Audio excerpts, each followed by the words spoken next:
welcome. I'm Kira the Scrivener, and I'm terrible at doing wrap-ups on time, so here we are. We're going to do my August wrap-up. I'm just going to go free-spirited, and I did statistics, but I didn't re-look at all of these books, so we're just going to base on what I did, and we're going to have these genuine, real, authentic feelings coming out. So first of all, August, I read 21 books. I participated in, I think, 3 readathons. I did the Newts, which I need to go back and look and see if I actually did anything successfully. I wanted to just do them all, and I only read 21. Not like the 36. I'm sure I qualified for something, and I will look that up and I will find it.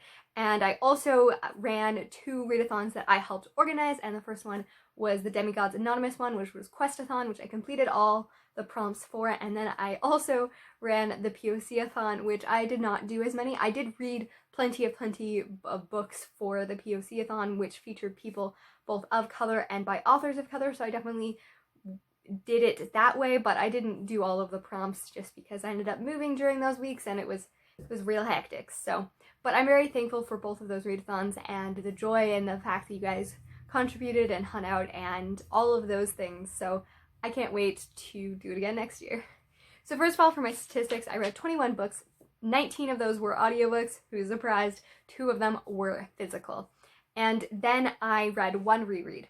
And for my age bracket kind of things, I was very surprised at my age brackets because they're very unusual. So I read 10 adult books and I read 4 YA books, which is like, I don't think I've ever more than doubled my YA books with adult. And then I read 5 middle grade and 1 children's book, or 2 children's books.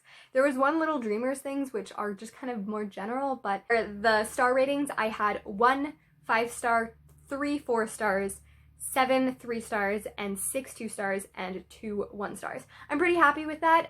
As I said, I tried to make my star ratings as even as possible in regards to things, so the fact that the most star ratings were given to 3 stars, which is middle of the road, makes it pretty good. And then I had some 4 stars and some 2 stars, which meant, you know, they weren't the greatest, but I liked them well enough. And then for genre, I was also very diverse in genre. I have, for magical realism, I think magical realism is hard to characterize, but I'm going to do them as that.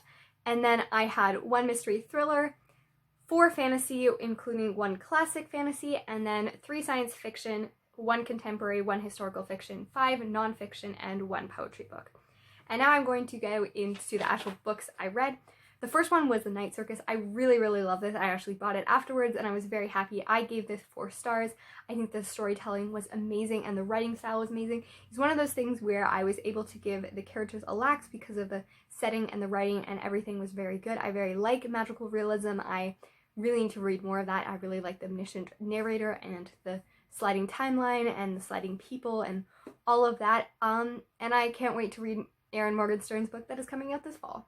And then for 3 stars, I have Gone Girl. Gone Girl was a surprise. My best friend read it about 2 years ago and was like, you need to read it. And I've been putting it off ever since, and I really liked it. It was mind twist. I still am waiting to watch the movie until I do a review for this book, but I have a lot of thoughts, and I like the fact that it really tests what you think of morality and of life, and just a really good book. And it really gives me a hunger to read more thrillers and mysteries, so if you have any recs, please leave them below. And then for 1 star, I have The Story of Dr. Dolittle. This is my classic fantasy that I read. It's a 1920s book, and I was severely disappointed. It had a lot of racism in, and it really opened up the question of, like, where do we forgive books that are set in the past, and where do we not forgive books? And I just think that the story itself was not excellent, and then it had a lot of cons to it. So I ended up giving it 1 star. It's by no means the worst story out there, but in terms of enjoyment of subject matter and problematic content, it's definitely a 1 star for me. And then for 3 stars, we have The Mortal Instruments. This one by Philip Reeve, I believe. I really liked it. I thought that it was a really good world building. I really liked the moving cities and the fact that we follow really unconventional protagonists. I really enjoyed those aspects and just getting to know them, and I can't wait to continue.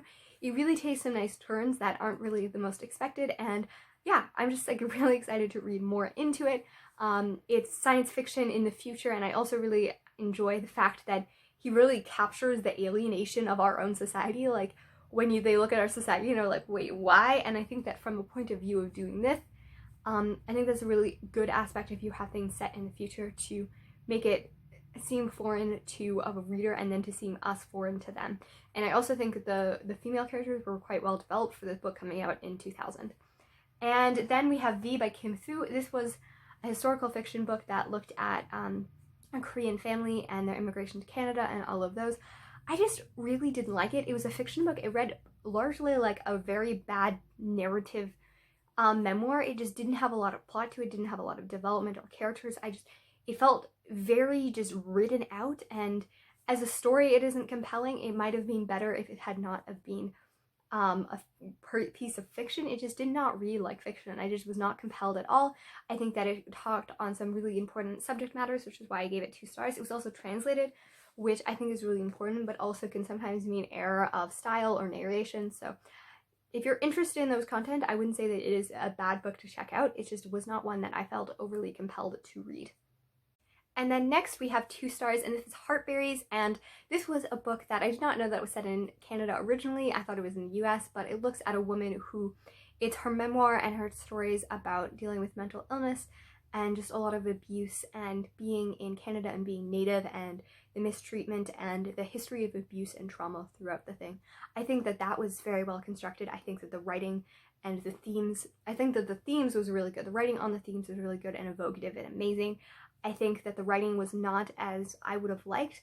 I thought that it was quite jarring in and out. It had some second person, and who the second person was addressed at was very confusing. I think it was her husband, but I'm still not certain after reading it. So I think that in its ability to talk about themes, it was good in order to convey a coherent and well constructed memoir. I think that it lacked, which is why I gave it 2 stars, which is kind of like at the bridge of it was good, it just was not that great. 2 stars we have If They Come For Us. This is a poetry collection that I read in chapters, and it looks at South Asia and Middle Eastern relations and just discrimination through there and misunderstanding, and it looks at a lot of criticism of the US today and the mistreatment of people of color, and I think that those themes were well constructed. I just, not all the poetry very stuck, and it's not me coming as a white person saying that it didn't stick because of the things. I just think that some of the poetry was very, very good, and some of the poetry was just, it just missed the mark in just style and all of that.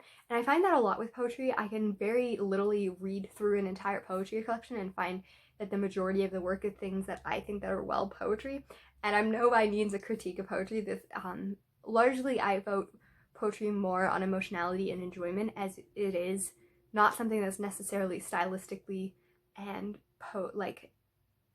independent for its message. I think that it really should be a lot of the times voted on how it portrays emotion and how effectively it does that. And for this, I do not think that throughout the continuous work of it, it did well. I think that in some places it really, really hit home, and in a lot of places it was kind of more like on the meh side. So I gave it 2 stars. Then for 3 stars we have Baritone. This is a nonfiction book that is written by Zora Neale Hurston, who looks at one of the last people that was trafficked into slavery in his story and his experiences in Africa before being in the US as a slave and then being in the US as a free man. And it wasn't the best narratively constructed nonfiction I've ever read, but I really appreciated the story being told and the advantages and the fact that it was something that was shut down for like 80 years or something before it was published. I think is a story that is and voices that need to be heard throughout the centuries of what these stories were like, and I really appreciated that. And then we have 4 stars to All You Can Ever Know. This is by Nicole Clun, and I really, really love this book. It looks at her memoir of being a Korean girl who was adopted into a white family and her story and how she loves her parents, but then she can't really talk a lot about the appreciation of loving her family and not wanting to be separated from them, although being a Korean woman in a Chinese or in a white family is something that I just thought was very emotional and very well constructed and beautiful, and something that I think is very real to life. One of my best friends is adopted from China, and her experience I think would mirror this a lot. It's something that I'm familiar with and I didn't really recognize enough when we were younger, but something that she'll say a lot is I'm not white enough and I'm not Asian enough, and I'll always be stuck between these different things. And I think that is a beautiful exploration of identity and life and culture and the heritage that we have, and the heritage that we have in nature versus nurture and the ways that we look at the world. And I just highly recommend it, especially if you're, it looks at a lot at whether inter or transracial adoption is a good thing. And I think that that is something that is important to really think about. And it's also funny because I read Little Fires Everywhere this month as well, which also deals with it. I think it would be a really good books to read in conjoinment and to kind of compare and contrast the fiction and nonfiction elements of those as well. And the Reptile Room and the Wide Window. These were the two Series of Unfortunate Events books that I read this month, and I really enjoyed both of them. I gave both of them 2 stars as well. I just think that the book's themes and developments that happen in later books are not quite here. This is my first time reading them, although I have read The Slippery Slope, which is book 10. Read them out of order because I watched the TV show. However, I really do think that his writing and his style and his ability to come in and out of the story in humor and write intelligently to children is something to be praised. The next book that I'm going to talk about is The Blood of Olympus. I give this 4 stars, and this one I was really surprised at. I've had a little bit of a up and down going back and forth while rereading the Heroes of Olympus books. I'm not enjoying most of them as much as I did the first time, but this is a book that I was really surprised by how much I did enjoy it. I think that Nico is my love, Nico D'Angelo. This is the final book in like the 10 books into the Percy Jackson series, and I love him so much as a character, and I think that his development and his story and just the weight of his grief and trial is really talked about here. I think that Raina's story is also really strong. I just really liked them as a pairing and as friends and going off and on each other. And the rest of the book was great. Wasn't the greatest for me, but I think that I found some redemption in those stories that I hadn't previously loved the first time, and I think that going back years later to a conclusion of a story that was let you down the first time but didn't let me down as much the second time. So I'm really surprised by that. I wasn't expecting to like it as much other than Nico's parts, but I really did like Raina's parts the first time. I'm just rambling now, but I did really appreciate them, and I think that it's a book that I treasure, the fact that it is the only one that really gives point of view to one of my favorite characters with me. And then for 3 stars we have The Girl Who Drank the Moon. I really appreciated this one. It wasn't quite as I thought it was, but it's about a witch, but and then it focuses mostly on the witch's point of view and not the child's, but it's kind of really taking that fairy tale essence, the witch that steals children, and flipping that on the head.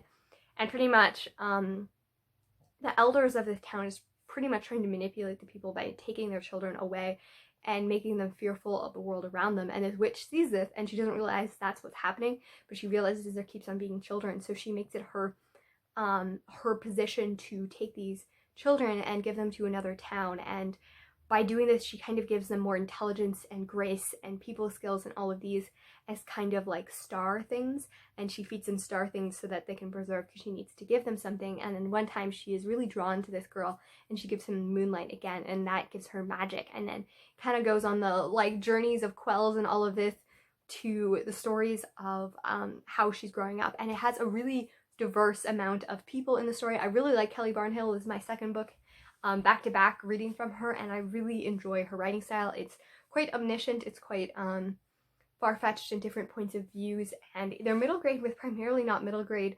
point of views, which I really appreciate. And I just think this is a middle grade story that can talk to all ages, and I think that she's an incredibly good author and highly recommend her. I have 3 stars for 1984, and this is a book that I was kind of disappointed for. This is by George Orwell. I read Animal Farm and adored it.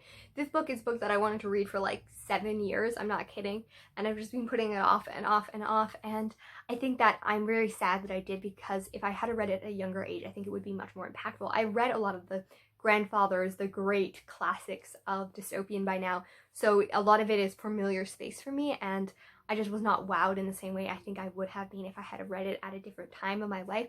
I still gave it 3 stars because I think that it did exactly what it wanted to do, and that is very much my 3 stars. It was excellently executed, and I think that the development of language and the story and all of those themes is quite well. I just think that the enjoyment for me was quite low. It wasn't very new or novel to me, and I just think it wasn't as groundbreaking as it would have been if I had read it was younger. But I cannot dismiss its literary value and its just absolute impact on the world that we see today in literature. So I had to give it 3 stars, even though probably for enjoyment it would have been much closer to 2. Of 4 stars for Exit West. This is my reread. It's a magical realism story that looks at 2 refugees that cross worlds, and I absolutely adored this book. It's a book that has just gone up and up in my mind since I started reading it. I read it last year in completion, and I gave it 3 stars and then upped it. And then I don't think I loved it as much the second time, a lot of it because it's a short novel and I knew a lot of it going in, but I still really appreciate it. I think that it's a really important story to be told.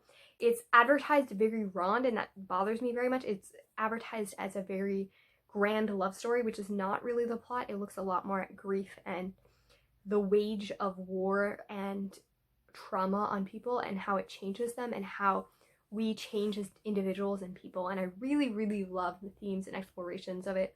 And it is a book I think that I could easily reread again and get more from. I think that I need to do it physically because both times are in auditory, and the quotes and the writing that Mohsheem Hamad does is just excellent. And then we have For Dear Current Occupant, and this is a nonfiction book that's also set in Canada. It looks at a biracial girl who looks at her story and her life of being a person of color and being a person without a father and having mental health and having a mother who abused alcohol and drugs.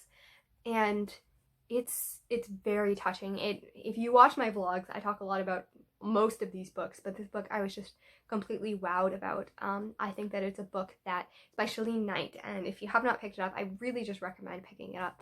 It's not long, and it also looks a lot at how the different places we live and places and times affects us, and that's something that I'm really enamored with, the idea of places as emotions, because I've noticed that very much in my own life, and I'm very sentimental in that way. And when she was reading this, she went back and looked at all the places she went, and she moved constantly as a kid, and that's a very true story of people in poverty and disadvantage as well. And then now it looks at her as an author and how it impacts her as a person of color, and about identity and about representation and own voices. And it's just such an extraordinary novel or work of nonfiction that I just really, really appreciate. And then we have my beautiful, beautiful 5-star read, and this would be With Fire on High. This looks at Amani, and she is a teen mom who is single and lives with her grandmother, and so she doesn't really have parents, and she's raising her daughter, and there's this story of this, and it's a really also intergenerational story. There's her grandmother's feelings are touched on, her father's feelings are touched on, the legacy of her mother is quite heavy in this, and she is Afro Latina, and her story is just very powerful. I really appreciate it.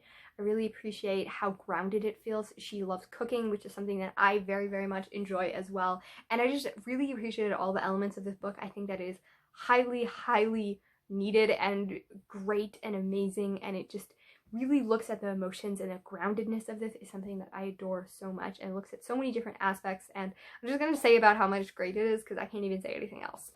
My second physical read, and this is 3 stars to Little Dreamers, and this is a nonfiction book that looks at powerful women who have made an impact on our world throughout the centuries, from ancient times and antiquity to Middle Ages and Renaissance to this, and I really appreciated reading this. I didn't like it as much as the Little Leaders, the women in African American history in the US, but I really appreciated the stories that were told here. I appreciated that I learned that one of the women who funded it was a woman that funded one of the first universities and the oldest standing university now, and I just really appreciated those stories. I still have the complaint that they're quite short and that there's only really 1 page, and I wish there was more aspects to it, but I think that it is more garnered to children, so I think that's why. But I think that it's a really important book to give to children, and to be able to say, here's some heritage and some powerful women who made a difference on the world, and you can too, whether you're a boy or a girl. And I think that that's just an important thing to be told. And then we have my last 1 star, and this is The Map of Salt and Stars. And this is historical fiction and also fantasy, and it has 2 time frames from way back in ancient Syria to modern day New York, and then Syria, and the stories of refugees and map makers and all of these. And I think I would have appreciated them more as 2 separate stories, as conjoined stories, because I just didn't appreciate them that much. I didn't love the book. I think that it was just not enjoyable to me. I just didn't find a lot of things compelling, and it just didn't make one of those books that just didn't make me want to read. And it's kind of one of those books like The Bear and the Nightingale, which I don't think was just objectively bad. It was just so brutal for me to read through, and just not my own book, that I couldn't give it any more merit. I do want to give him another chance as an author, and he has a book coming out next spring dealing with trans representation and identity in the Syrian community in the US and through elders and stuff, and I think that's going to be very interesting. But also, as first novels, I tend to give them better of a pass than I would, but just not my book. And then the last book on here is also a novel that disappointed me. This is 2 stars, To Rehunt the Flame by Hafsa Fazail. Why did I make a Z at the beginning as well? I don't know. And this is another, it is an Saudi Arabian inspired world that is fantasy, and I really love the writing at first. As it went on, it didn't enamor me as much. It had a lot of exposition. It took forever to get into the plot, which is something I normally enjoy, but I just didn't think it was necessary. Yeah, I just was overly disappointed by the characters and the relationships and just a lot of the aspects of it. I think that she could give more to give redemption to her story, because I don't think that it was a bad book. I just think that it lacked a lot of areas in, and not even in any significant areas, just like every little thing lacked a little bit. So it just brought down the whole caliber of the novel for me. And yeah, I'm excited to read more by her. I think that she's a competent author. I just think that the more she writes, the better she'll become, and I think that's my opinion on that. So overall, I had a very good reading month. I read 21 books. I'm excited and happy. I read a lot out of my comfort zone, and I read a lot of diverse reads, which made me really happy. Which was your favorite books you read this month? You can find me on social media, and especially on Instagram. I often have what I'm reading and my thoughts on there as well. And Twitter, I do that as well. So those will be linked below. My Goodreads, I always leave reviews of every single book I read. So if you're interested in that as well. And happy reading and writing, and I will see you very shortly, I promise.